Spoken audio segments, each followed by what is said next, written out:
শুরু করা যাক তার নিজের একটি বিখ্যাত উক্তি দিয়ে, you love makes me strong, your heads makes me unstoppable. নিজের কথা নিজে শুনেছেন এবং নিজের জীবনে প্রয়োগ করেছেন অক্ষরে অক্ষরে।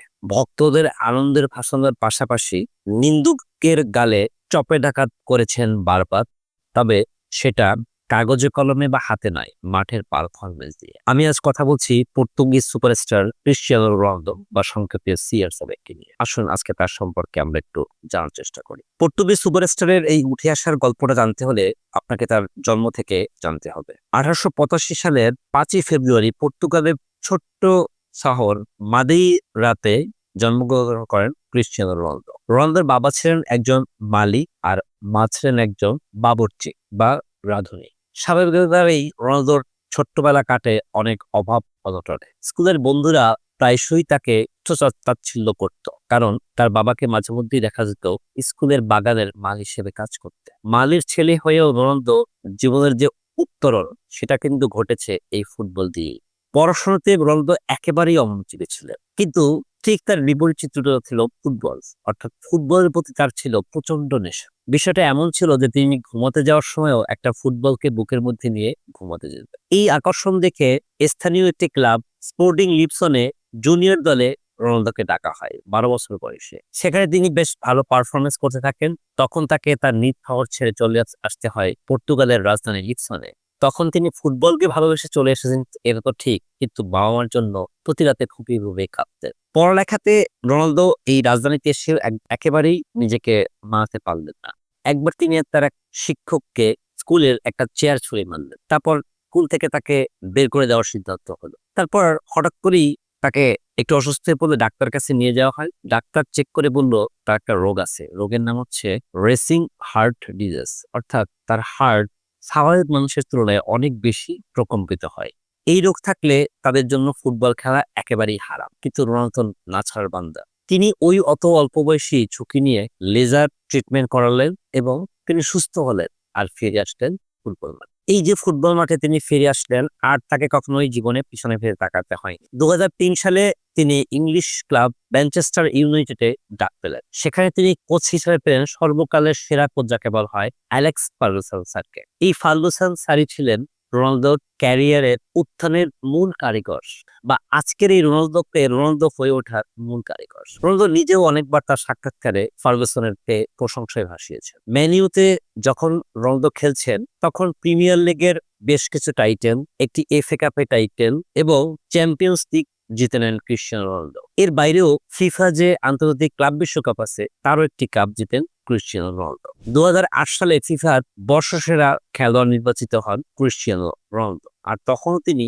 ম্যানচেস্টার ইউনাইটেডেই আছেন। 2009 সালে তখনকার যুগের রেকর্ড $94 মিলিয়ন ট্রান্সফার ফির মাধ্যমে ম্যানচেস্টার ইউনাইটেডের অধ্যায় শেষ করে তিনি যোগদান করেন স্পেনের তথা সারা বিশ্বের অন্যতম সফল ক্লাব রিয়াল মাদ্রিদে। কিন্তু স্পেনের এই পথটা তার জন্য খুব বেশি মসৃণ ছিল না। প্রথম সিজনে রিয়াল মাদ্রিদে যাওয়ার পর সে বছর তারা লিগ টাইটেল জিততে পারলো না, কোনো মতে একটা কোপা ডেল রে শিরোপা জিতে। কিন্তু পরের বছরটাই ছিল টার্নিং। 2011-12 মৌসুমে প্রথম লা লিগার শিরোপা জিতেন ক্রিস্টিয়ানো রোনালদো। এই শিরোপাটা ছিল রিয়াল মাদ্রিদের ইতিহাসে 4 বছরের মধ্যে প্রথম লিগ শিরোপা। আর এখানে ঘটেছিল একটি রেকর্ড, সেটা হচ্ছে একটা ফুটবল মৌসুমে লা লিগাতে সর্বোচ্চ 100 পয়েন্ট নিয়ে চ্যাম্পিয়ন হয়েছিল রিয়াল মাদ্রিদ। রিয়াল মাদ্রিদ তো সেই দিন থেকে হয়ে ওঠে বিশ্বের অন্যতম একটি দাপটে ক্লাব, যার অন্যতম কাণ্ডারি ছিলেন ক্রিস্টিয়ানো রোনালদো। রোনালদো লা লিগায় সব পাচ্ছিলেন, কিন্তু পাচ্ছিলেন না UCL এর অর্থ। 2012-13 মৌসুমে তারা সেমিফাইনালে উঠে যায়, কিন্তু দুর্ভাগ্যজনকভাবে বরুশিয়া ডর্টমুন্ডের কাছে 2 লেগ মিলিয়ে 4-3 গোলে হেরে যায় সেমিফাইনাল থেকে। এরপর ভক্তদের উদ্দেশ্যে রোনালদো বলেছিল, তোমরা আমার কাছে একটি চ্যাম্পিয়ন্স লিগ পাওনা আছো। নিজের কথা রোনালদো রাখলেন। পরের মৌসুমই তিনি রিয়াল মাদ্রিদকে চ্যাম্পিয়ন্স লিগের চ্যাম্পিয়ন করে ছাড়লেন। পরপর টানা তিনি 3 মৌসুম UCL এর সেরা খেলোয়াড় এবং রিয়াল মাদ্রিদকে জেতালেন চ্যাম্পিয়ন্স লিগের শিরোপা। এভাবেই প্রতিপক্ষকে দুমড়ে মুচ্ছে একের পর এক শিরোপা জেতা, নেটিজেনদেরকে মাঠের পারফরমেন্স দিয়ে জবাব দেওয়া, আর তার ভক্তদের ভালোবাসার জবাবটা শিরোপা হাতে ধরে উদযাপন করাটা রোনালদোর জন্য রিয়াল মাদ্রিদে থাকা অবস্থায় একটা অতি স্বাভাবিক বিষয় হয়ে দাঁড়িয়েছিল। ক্যারিয়ারে এমন অসংখ্যবার কঠিন পরিস্থিতিতে থেকেও কামব্যাক করেছেন ক্রিস্টিয়ানো রোনালদো। রোনালদোর কঠোর পরিশ্রম কার না জানা। 2017-18 সালের মৌসুমের শেষে সবাইকে হতবাক করে দিয়ে তিনি রিয়াল মাদ্রিদ ছেড়ে পাড়ি জমান ইতালির ক্লাব জুভেন্টাসে। জুভেন্টাসে তিনি খুব বেশি দিন থাকেননি। এরপর তিনি আবার ফিরে আসেন ওল্ড ট্রাফোর্ডে, অর্থাৎ তার প্রথম ঠিকানা ম্যানচেস্টার ইউনাইটেডে। সেখানে তার শেষ দিকের পারফরমেন্স খুব একটা ভালো ছিল না।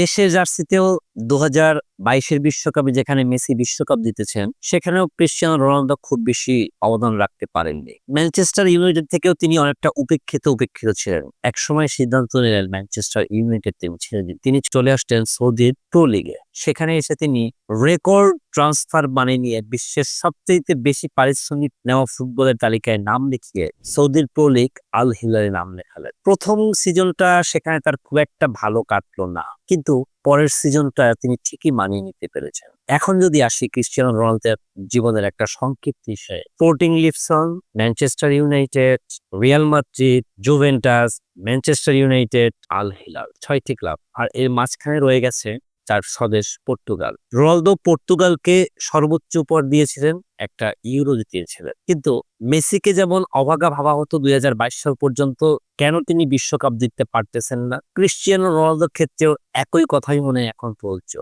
কিন্তু ফুটবল তো একটা শিরোপা, একটা গোল সংখ্যা দিয়ে শুধু বিচার করলে হবে না। মেসির মতো একজন খেলোয়াড়ের সমসাময়িক যুগে ক্রিস্টিয়ানো রোনালদো জন্মগ্রহণ না করতেন, তাহলে হয়তো তার ক্যারিয়ার লাইফে 15 থেকে 17-18টা ব্যালন ডি'অর তিনি একাই জিতে নিতেন। কিন্তু মেসির সাথে তার ভাগ করতে হয়েছে। কিন্তু ক্রিস্টিয়ানো রোনালদো এবং মেসি মিলে লা লিগায় আমাদেরকে যে মৌসুমগুলো উপহার দিয়েছেন, সেটা এখন বলার মতো। মেসি যদি যোগ্য একজন প্রতিপক্ষ থাকে বা যদি যোগ্যতার একজন কম্পিটিটর থাকে, সেটা কি রোনালদো ছাড়া অন্য কেউ আর হবে? পেলে, ম্যারাডোনা? ইম্পসিবল। অনেকেই অনেক নাম নিয়ে আসতে চেয়েছে বা এখন যারা খেলতেছে তাদের নামগুলোকে নিয়ে আসতে চেয়েছে, কিন্তু আসলে CR7 এবং LM10 এদের সাথে তুলনা করার মতো কোনো খেলোয়াড় আমাদের দেখা চোখে আমরা কখনোই দেখিনি, আর আমাদের জীবনকালের মধ্যে দেখতে পারবো সেটা কখনোই হবে না। CR7 এমন একটি নাম যার ভক্তকুল এই পৃথিবীর প্রায় অর্ধেক। যারা মেসিকে ভালোবাসে তারাও CR7 কে পছন্দ করেন। আপনি যদি সত্যিকারের ফুটবলকে ভালোবাসেন, তাহলে আপনি যে কোনো দলের পক্ষের একজন লোক হতেই পারে, কিন্তু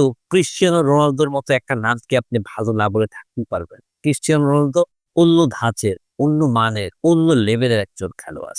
এখন তার বয়স 39। সামনের 2026-এর বিশ্বকাপ খেলেই হয়তো তিনি অবসরে যাবেন। আমরা চাইবো মেসির মতো 2026-এর বিশ্বকাপে যদি রোনালদো ফুটবলের সেই সোনালী ট্রফিটা উঁচিয়ে ধরতে পারে, তাহলেই পূর্ণতা পাবে ফুটবল। ধন্যবাদ সবাইকে।